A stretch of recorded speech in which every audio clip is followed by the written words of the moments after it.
Sepasang kekasih ini mungkin terlihat seperti pasangan-pasangan pada umumnya yang terlihat bahagia karena baru saja melangsungkan pernikahan. Tapi siapa sangka, mereka berdua adalah pasangan kekasih yang terkenal karena melakukan pembunuhan berantai pada beberapa gadis muda di Kanada. Oke, langsung kita bahas saja kasusnya.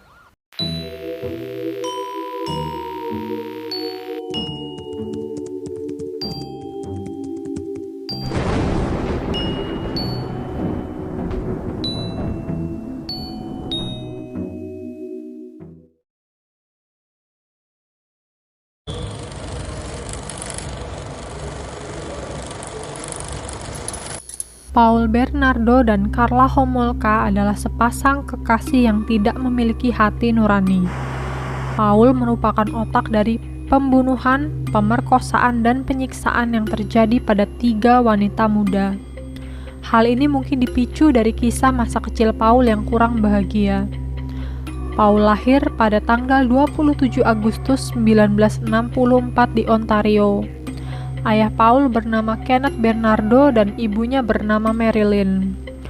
Keluarga ini merupakan keluarga yang terbilang berkecukupan. Kenneth sering menganiaya istri dan anak-anaknya. Bahkan di tahun 1975, ia didakwa atas pelecehan terhadap salah satu anak gadisnya. Awalnya Paul tidak terlalu terpengaruh dengan masa kecilnya yang kelam. Ia tetap terlihat sebagai anak kecil yang bahagia. Namun hal itu berubah ketika Marilyn mengungkapkan jika Paul bukan anak kandung Kenneth. Semenjak saat itu, Paul berubah drastis dan menjadi orang yang kasar dan senang dengan hal-hal berbau pornografi. Ketika ia berkuliah di Universitas Toronto, Paul sering berkencan dengan beberapa wanita, lalu ia akan menghina dan memukuli mereka. Pada dini hari, tanggal 4 Mei 1987, Paul pernah melecehkan seorang wanita yang baru turun dari sebuah bis. Serangan Paul terus berlanjut selama beberapa minggu ke depan pada 2 wanita dengan pola yang sama. Paul melecehkan wanita berusia 14-21 tahun dan serangan-serangan itu berupa pemukulan, pelecehan verbal, dan ancaman mengerikan. Polisi akhirnya menyimpulkan jika kejadian ini mungkin dilakukan oleh pria yang sama, dan surat kabar menjuluki pria tersebut sebagai The Scarborough Rapist. Selama menjadi The Scarborough Rapist, Paul diperkirakan telah melecehkan 19 wanita muda. Pada tahun 1987, ketika usia Paul 23 tahun, ia bertemu dengan Karla Homolka yang berusia 17 tahun di sebuah bar hotel. Homolka lahir dari pasangan Dorothy dan Carol Homolka di Ontario pada tahun 1970. Ia merupakan anak tertua dari 3 saudaranya yaitu Lori dan Tammy. Karla terkenal sebagai anak yang cantik, pintar, dan populer. Di SMA, Karla berubah menjadi anak yang tidak mau mendengarkan guru dan senang mencari perhatian. Karla sangat suka pada hewan, karena kecintaannya itu ia bekerja di klinik hewan setelah lulus SMP. Saat Paul bertemu dengan Karla, Paul merasa jika Karla tidak seperti wanita-wanita lain yang sudah ia kencani. Mereka sangat cocok dalam berbagi fantasi liar bersama. Paul sering menemui Karla dan bersikap manis padanya. Namun, setelah seminggu berkencan, Paul menjadi sangat agresif. Ia suka mengatur cara Karla berpakaian dan apa yang Karla makan. Bahkan dengan sepengetahuan dan izin Karla, Paul tetap menjadi The Scarborough Rapist. Polisi terus berjuang untuk mengungkap siapa pelaku dari The Scarborough Rapist. Bahkan mereka mencoba untuk membuat sketsa wajah dari pelaku dan mengumpulkan banyak bukti. Polisi sempat menginterview Paul sebanyak 2 kali, namun ia selalu saja lolos. Karla dan Paul memutuskan untuk bertunangan. Karla sering bercerita pada teman-temannya jika ia sangat bahagia memiliki Paul yang sangat romantis dan baik. Nyatanya, setelah menjalin hubungan selama 3 tahun, Paul mulai bosan dan ia mengeluh jika awal mereka berkencan, Carla tidak lagi perawan. Paul mulai terobsesi pada adik Carla yang berusia 15 tahun bernama Tammy. Carla mengatakan pada Paul jika ia ingin memberikan Paul hadiah berupa keperawanan adiknya di hari Natal. Pada tanggal 24 Desember 1990, saat berada di pesta Natal keluarga Homolka, Carla mengajak adiknya minum bersama dengan Paul. Carla memasukkan obat anestesi hewan yang ia curi dari klinik hewan tempat ia bekerja pada minuman adiknya. Di malam hari ketika seluruh keluarga Carla tidur dan Tammy tidak sadarkan diri, Carla menutup mulut Tammy dengan kain yang dibasahi halothane dan bergantian dengan Paul memperkosa Tammy sambil mereka rekam seluruh kejadian. Ketika Tammy tersedak dan muntah, kedua pasangan itu panik dan menyembunyikan semua bukti sebelum akhirnya memanggil ambulans. Dan ketika petugas sampai, tidak ada yang bisa dilakukan. Tammy sudah tidak sadarkan diri dan dinyatakan meninggal di rumah sakit. Di tubuh Tammy tidak terdeteksi obat-obatan, walau di wajahnya terdapat luka bakar karena zat kimia. Kematian Tammy dinyatakan sebagai kecelakaan akibat tersedak muntahan dan karena keracunan alkohol. Setelah kematian Tammy, pasangan itu pindah ke Port Dalhousie. Di tanggal 7 Juni 1991, Carla membawa seorang gadis remaja yang ia temui di tempat kerjanya ke rumah yang sekarang ia tinggali dengan Paul. Carla mengatakan gadis muda itu adalah hadiah untuk pernikahan mereka nanti.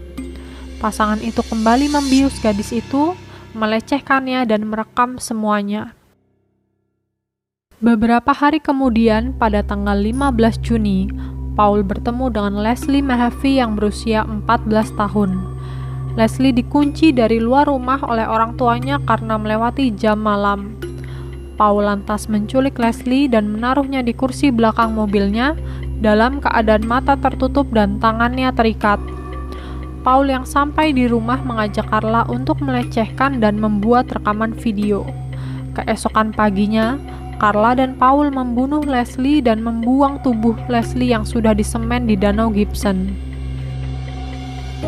Pada tanggal 29 Juni 1991, Paul dan Carla menikah, dan di hari yang sama tubuh Leslie Mahaffey ditemukan oleh seorang pria dan anaknya yang akan memancing di danau. Kepolisian datang dan mengidentifikasi jenazah tersebut. Polisi tidak langsung mengaitkan kejadian ini dengan The Scarborough Rapids. Mereka membuka investigasi baru.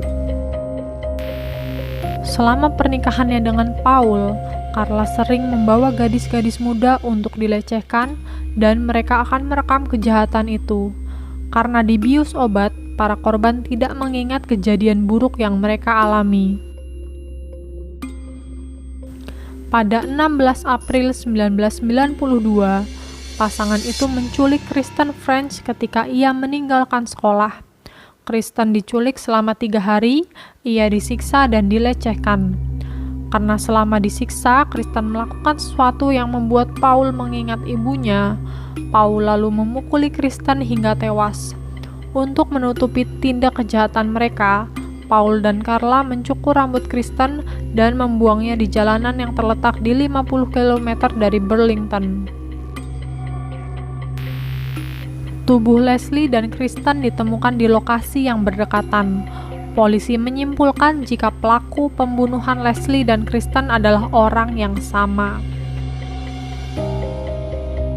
Setelah menginterview orang yang melihat penculik Kristen, polisi mengeluarkan ilustrasi wajah pelaku, dan sketsa wajah itu sama dengan wajah The Scarborough Rapids. Melihat hal tersebut, media langsung memberitakan kejadian itu secara besar-besaran. Banyak yang mengatakan jika sketsa wajah itu mirip dengan Paul Bernardo. Akhirnya pada tanggal 12 Mei 1992, polisi menginterview Paul. Pada Januari 1993, Carla dibawa ke ruangan emergensi setelah dipukuli oleh Paul dengan senter hingga area matanya gelap. Ia juga mengalami patah pada pergelangan tangannya dan Carla hampir tidak bisa berjalan dengan normal. Setelah 2 bulan, polisi menguji sampel DNA yang diambil dari Paul ternyata cocok dengan sampel dari The Scarborough Rapids.